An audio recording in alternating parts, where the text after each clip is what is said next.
papers. Joining us in the studio again is the former editor of the Daily Star, Dawn Neeson, and the actor Christopher Piggins. Very good morning to both of you. Morning. Now, Liz Truss, one of her riders was made public over the weekend, and it turns out, maybe according to The Guardian, she was a little bit of a fussy eater. Well, I know. I mean, I do think these riders are hysterical. I mean, Liz Truss's rider was a double espresso, bagels, and a nice glass of Sauvignon.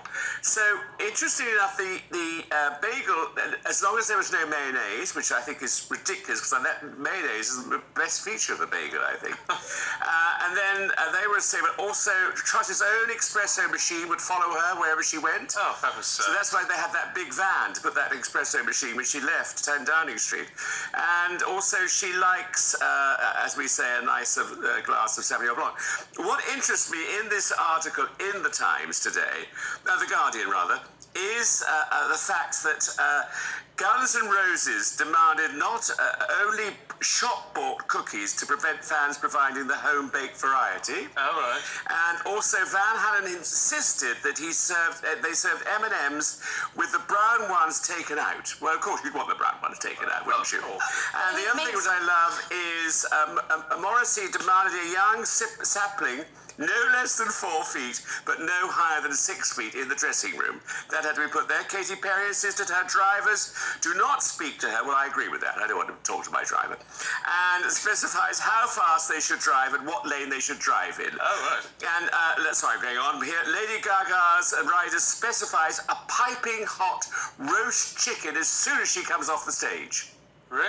What? Yeah, I mean, unbelievable. And then Adele has a strict no American beer rule, of course, no American beer. And the Foo Fighters demand cup of noodles, but only on Wednesdays. Lovely.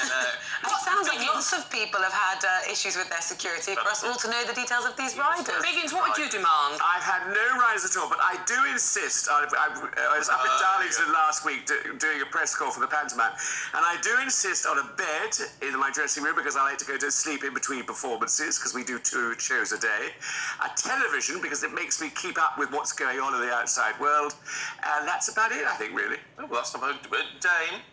Dame, yes, Dame. Very good. Peter Pan. Stephen, what would you demand? I really don't know. I mean, the only thing what I've always done is tea or coffee, but mainly tea. Oh, steady on, Rosie. Come on. I've never actually been someone of greatest importance to have a list. What would you demand? I think, well, just coffee and the papers, definitely. Well, what's on your list? Well, I'm with Liz Truss and a nice glass of wine, to be honest with you. But how unreasonable were her demands? Oh, this is ridiculous. I mean, it's absolute nonsense, isn't it? I mean, it's like, it's hardly really a coffee, a glass of wine and a bagel. I mean, it's not too much. I mean, it's really, and doesn't like mayonnaise. I mean, it's hardly demanding, is it? I mean, it's hardly surprising the story's also in The Guardian as well. He may or may not think too kindly of Liz Truss. Yes, Well, lots of negative stories about Liz Truss are coming out now. The timing is not a coincidence. No, funny enough, that isn't it. There's another story in The Sun today who were keen on Liz Truss at one point, probably not so much now. And the headline, I'm reading this out, it's not my viewpoint, Lefty Papers have Liz's hacked text. Now, this is a story that broke at the weekend where Liz Truss's personal mobile phone was used for government business and may have been hacked, and it may be by Putin and the Russian regime. We don't know for sure, but it has been hacked. It was hacked in the summer, and it has been Boris Johnson, Putin thought he'd give them to The Guardian. Well, you would do, wouldn't you? You would do. If you were Putin, your first thing to do would be to sell this story to The Guardian and give them the leaked text. But I mean, so it's moving on the story that, you know, Liz Truss is found, which is serious, of a security breach, but that some of those hacked texts, which may or may not reveal what glass of wine she likes, have been passed on to the newspapers in this country. Whether they will ever be able to publish them is another matter. But yes. Well, I sort of hope not, really, because it's just... I mean, it's just like... lad is in a whole world of extra trouble. Absolutely. Can we have a look at the Mail, Piggins? Yeah. Snacking. Well, I try not to, but I like a snack. Well, we all like a snack, and of course that is the problem. I mean, that's what puts the weight on, snacking in between meals. I mean, I think that I always like to have a nice breakfast, to set me up for the day. Then I don't have lunch, and then ideally I would like to eat early in the evening, but I never do. because I think we're so used to theatre that we go to see the theatre or we're in a play or what have you, and then we eat after, which of course is disaster. But it is post 10 p.m.-ish kind of time. Oh yes, I mean it's terrible. I mean really terrible. But you know there is a lot to be said that in fact. Eating less, of course, you're going to lose weight. And if you exercise, it's very simple. But they brought out today in the Mail the fact that this Professor Tim Spencer insisted that one of the most important things losing weight is not to eat in between meals. And that's very true, I think. Yeah. Your mum was right. Yeah, your mother was right. All along. Mothers always are. Yes. This is the thing. They I always agree with are. you. I do like a snack here and there. There'll be lots of snacking later with trick-or-treating, for sure. Lots of sort of chocolate bars. But, Dawn, tell us, the cost of Halloween in the eye. Yes, this is a great story, basically. It's Halloween. Happy Halloween, everybody out there. And it's not an American import, by the way. We started it and they nicked it off of us. But evidently, we are spending more and more on Halloween as the years go by. In 2001, we only spent 12 million on it as a country in the UK. But the estimated spend this year is £687 million, with the average Brit spending between £50 and £100. And What? I know. Come on, chocolate pumpkins. Average. Chocolate pumpkins. You've got to admit chocolate pumpkins. And evidently, Living crisis. I would have gone down. I want to have some fun. I'm going to eat a chocolate pumpkin, okay? But we spend, talking of the real life things, we spend £29 million alone on pumpkins. And it is now the UK supermarket's third biggest sales after Christmas and Easter. So lots of people are, I mean, it's costumes, it's food, it's drink. And you know what? It's a nice thing to have a bit of a party. All the miserable news we've been discussing this morning. I just think if people want to have a little bit of a party and a little bit of a dressing up and do some apple bobbing. No, I think it should have stayed in. not I think it tonight? should have stayed in America. I'm afraid we've been taken over by the Americans, and I think it's wrong. I hate people knocking on my door and asking for sweeties.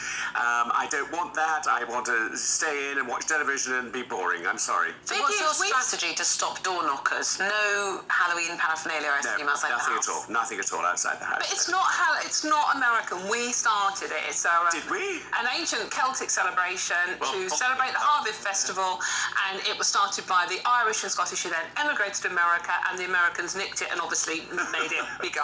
Turned into But whatever we it is started now. it, and good for us. I'd rather have Christmas. I love Christmas. Yeah, Christmas is Christmas. Well, thankfully, it's not one or the other.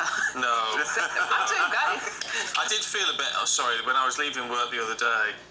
There was a what's going on here? There was a lady, an older lady in a big witch's hat. Yeah. And I thought it was a Wizard. And it turns out she was a Chinese tourist with her husband, and she had this bit, and she was looking around wondering why nobody else was in costume. So poor lady. I thought it was going to be a bit more American than it actually is. I'm going dressed up.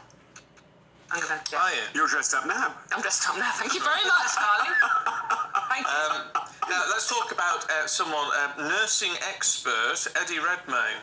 Yes, well, of course, he's just done this Netflix show, which he plays a serial killer in, who was a nurse in a hospital, murdering all his patients. Well, not all of them, but the majority of them.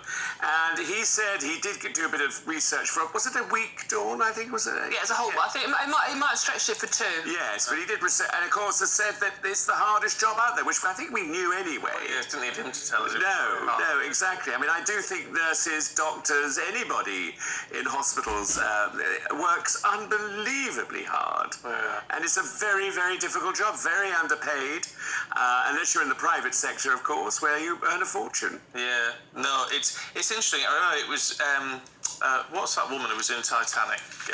Kate Winslet. Kate Winslet. Yes. Kate Winslet, because she was That woman. She was that woman. Oh, terrible with names. Apologies, Miss Winslet. But she was in a film years ago about a pandemic. Yeah. When COVID all started, she was giving out advice about what to do in a pandemic. Was she? She did a film about it all, which then went to sort of #1, and I watched it, and I was like. Well, it was a bit spooky, but they were talking about things like the R rate and things, and you thought, oh my gosh, these phrases are now part of our sort of everyday vocabulary. Yeah. Not anymore. Yeah. Well, I played a sex-crazed vicar in Poldark, and I love giving advice on sex to everybody. Well, Not a 9:15. Oh, Thank you, Vicky. I think we'll leave it there.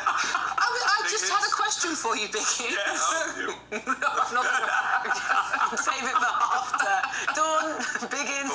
Before we get taken off here, I'll pull the plug in a minute. Thank you both very much indeed. Good to see you this morning.